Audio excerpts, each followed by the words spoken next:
दुनिया के सबसे खतरनाक और शातिर अपराधियों के बारे में जानना चाहते हैं तो आज हम एफबीआई की मोस्ट वांटेड लिस्ट के कुछ ऐसे चेहरों पर से पर्दा उठाने वाले हैं जिनकी तलाश में सच कहूं तो पूरी दुनिया की पुलिस लगी हुई है।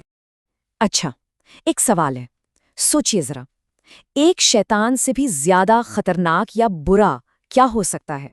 जवाब है एक भागा हुआ शैतान, मतलब एक ऐसा अपराधी जो पकड़ा नहीं गया। आज हम कुछ ऐसे ही लोगों की बात करेंगे जो कानून की पकड़ से तो बाहर हैं, लेकिन समाज के लिए एक बहुत बड़ा खतरा बने हुए हैं। और ये देखिए, $5 मिलियन। ये सिर्फ एक रकम नहीं है, ये बताता है कि इन अपराधियों को पकड़ना कितना कितना जरूरी हो गया है। ये पैसे से कहीं ज्यादा न्याय की बात है। तो चलिए अपनी पड़ताल उन कहानियों से शुरू करते हैं जहां प्यार और भरोसे का अंजाम बेहद भयानक हुआ। ये वो लोग हैं जिन्होंने अपनों को ही अपना शिकार बना लिया। हमारी लिस्ट में पहला नाम है अर्नाल्डो जिमेनेज का। इसको एक निकनेम मिला है सबसे बुरा दूल्हा, और इसकी वजह बहुत ही डरावनी है। देखिए, शादी की कस्में तो जन्मों जन्मों की होती हैं, है ना? लेकिन जिमेनेज के लिए ये रिश्ता एक रात भी नहीं टिक पाया। उसने अपनी नई नवेली दुल्हन एस्ट्रेला कैरेरा के साथ जो किया वो किसी बुरे सपने जैसा है। जरा सोचकर देखिए, शादी का फंक्शन खत्म होता है और अगले ही दिन जिमेनेज अपनी पत्नी की बेरहमी से हत्या कर देता है, और तो और उसकी लाश को उसी के अपार्टमेंट के बाथटब में छोड़ देता है।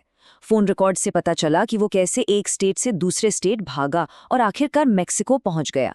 इस पर $2.5 लाख का इनाम है, लेकिन सवाल वही है, क्या कोई भी रकम किसी की जिंदगी लौटा सकती है? अच्छा, हमारा अगला मामला हमें एक ऐसी जगह ले जाता है जहां हम में से कई लोग शायद रोज ही जाते होंगे, एक कॉफी शॉप। लेकिन भद्रेश कुमार पटेल के लिए यही जगह एक क्राइम सीन बन गई। पटेल का भागना तो किसी थ्रिलर फिल्म के सीन जैसा था। रात में अपनी पत्नी की हत्या करने के बाद वो मुश्किल से 1 घंटे के अंदर ही टैक्सी लेकर निकल गया, और अगली सुबह 10 बजे तक तो वो पूरी तरह से गायब हो चुका था। सब कुछ इतनी तेजी से हुआ कि किसी को भनक तक नहीं लगी। इस सेक्शन का जो आखिरी केस है वो एक ऐसे अपराधी का है जो ये सब करते वक्त सिर्फ एक टीनेजर था। ये कहानी है कि कैसे एक लव ट्रायंगल का अंत मौत पर जाकर हुआ। कैस्टिलो की कहानी पैसे, धोखे और क्रूरता की है। उसने अपनी एक्स गर्लफ्रेंड को सिर्फ $1000 के लिए मार डाला। पहले उसे कर्ज लौटाने के झूठे बहाने से बुलाया, फिर जबरदस्ती एटीएम से पैसे निकलवाए और फिर उसकी जान ले ली। इसके बाद वो अपनी नई गर्लफ्रेंड के साथ मेक्सिको भाग गया। हालांकि बाद में उसकी गर्लफ्रेंड ने खुद को पुलिस के हवाले कर दिया।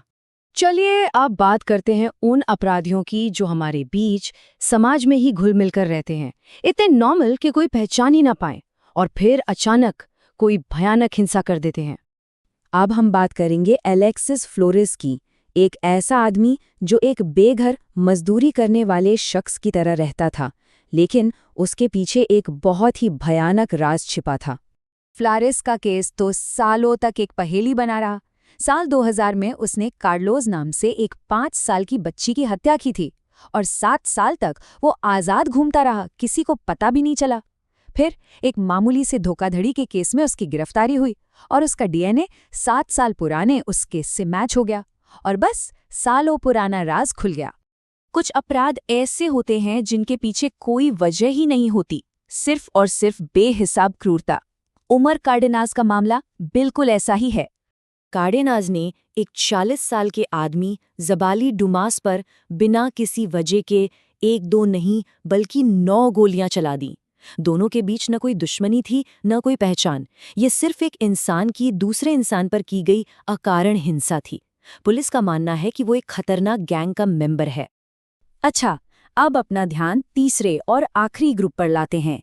ये हैं इंटरनेशनल क्रिमिनल ऑर्गेनाइजेशंस के सरगना, मतलब अपराध की दुनिया के बड़े खिलाड़ी। तो ये हैं वो लोग जो पूरे क्रिमिनल एम्पायर चलाते हैं।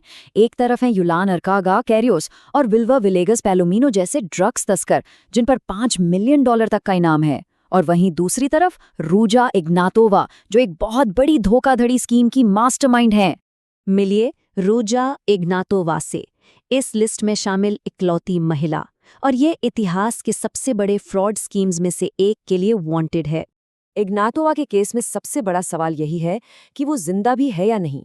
कुछ रिपोर्ट्स कहती हैं कि उसे 2018 में ही मार दिया गया था ताकि OneCoin घोटाले में शामिल एक ड्रग लॉर्ड का नाम बाहर ना आए। लेकिन FBI का मानना है कि वो जिंदा है और दुनिया में कहीं छिपी हुई है, शायद हथियारबंद गार्ड्स के साथ। और हमारी लिस्ट का आखिरी नाम है MS-13 गैंग का सरगना यूलान अर्कादाकैरियस। इसकी कहानी तो किसी हॉलीवुड फिल्म से कम नहीं है, खासकर जब बात इसके जेल से भागने की आती है। इसकी कहानी तो सच में किसी एक्शन फिल्म के सीन जैसी लगती है। फरवरी 2020 में जब उसे कोर्ट में पेश किया जा रहा था, उसके गैंग के लोग मिलिट्री पुलिस की वर्दी पहनकर आए और पूरे कोर्ट हाउस पर ही धावा बोल दिया। उन्होंने गोलियां चलाईं, हंगामा मचाया और अपने लीडर को छुड़ाकर ले गए। तो इन सारे भगोड़ों की तलाश एक ऐसा ग्लोबल मिशन है जो कभी खत्म नहीं होता।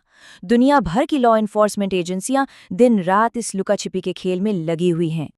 और ये सब हमें एक बहुत बड़े सवाल पर लाके छोड़ देता है। आज की दुनिया में जहां हर तरफ कैमरे हैं, टेक्नोलॉजी है, निगरानी है, क्या कोई सच में हमेशा के लिए गायब हो सकता है? सोचेगा जरूर।